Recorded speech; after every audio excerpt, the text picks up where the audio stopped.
Agora, um ponto também muito importante quando a gente fala de consumo é sobre renda. Então, a gente está considerando um cenário que está todo mundo com dinheiro no bolso, né? Vou colocar dessa forma, mas a situação do Brasil não é bem essa, né? Então, a gente sabe que o auxílio emergencial está vindo agora num outro patamar, num outro nível, né? Isso interfere naturalmente no desenvolvimento dos negócios, no comércio. Como é que você enxerga isso, Thiago?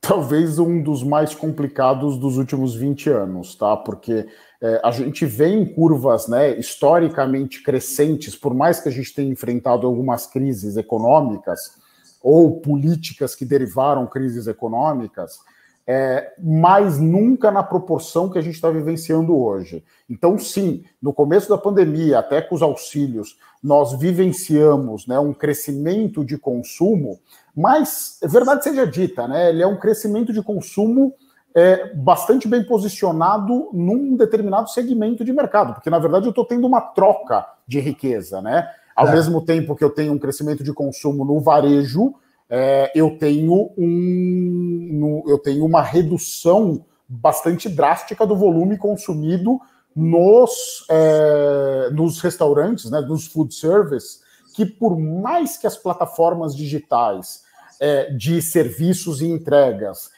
tenham suprido uma parte dessa demanda e uma parte nunca é igual ao que eles conseguiam, obviamente, com o atendimento ao público, tá?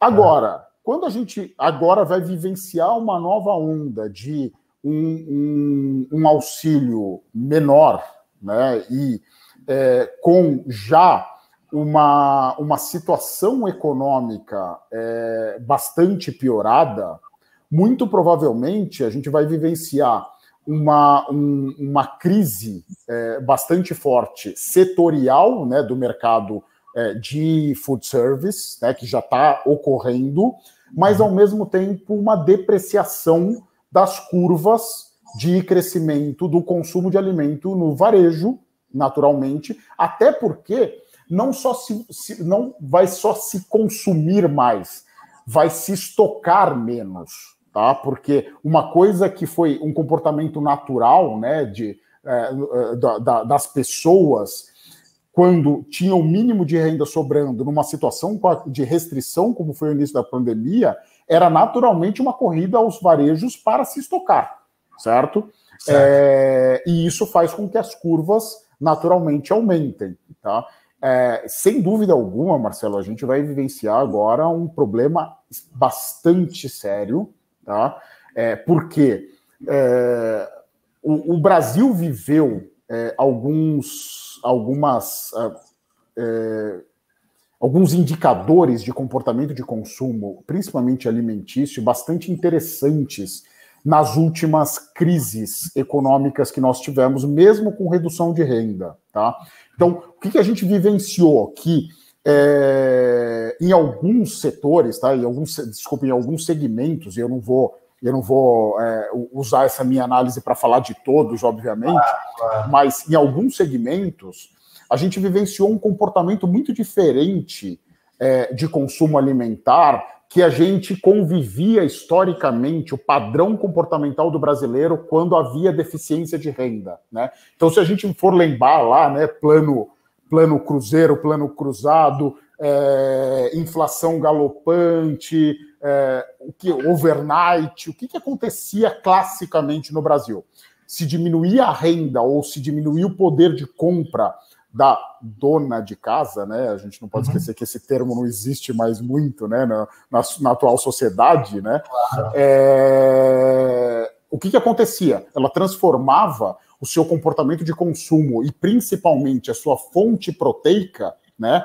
Ela distinguia ou ela alterava a fonte proteica para fontes menos custosas, né? O clássico da carne para o frango, do frango para o ovo, certo?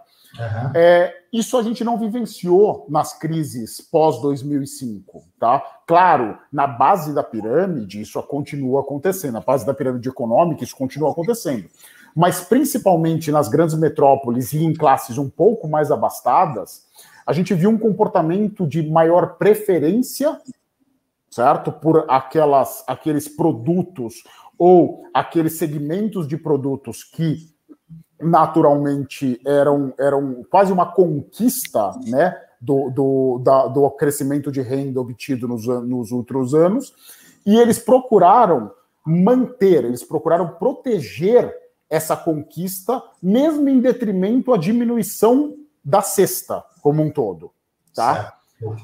O que eu entendo que vai acontecer é um resgate da cultura preliminar, da cultura inicial. Ou seja, a falta de renda vai ser tamanha que, naturalmente, a gente vai ter que fazer trocas, seja da fonte proteica, seja de outros produtos, para ter um ticket médio menor na hora de fazer compras.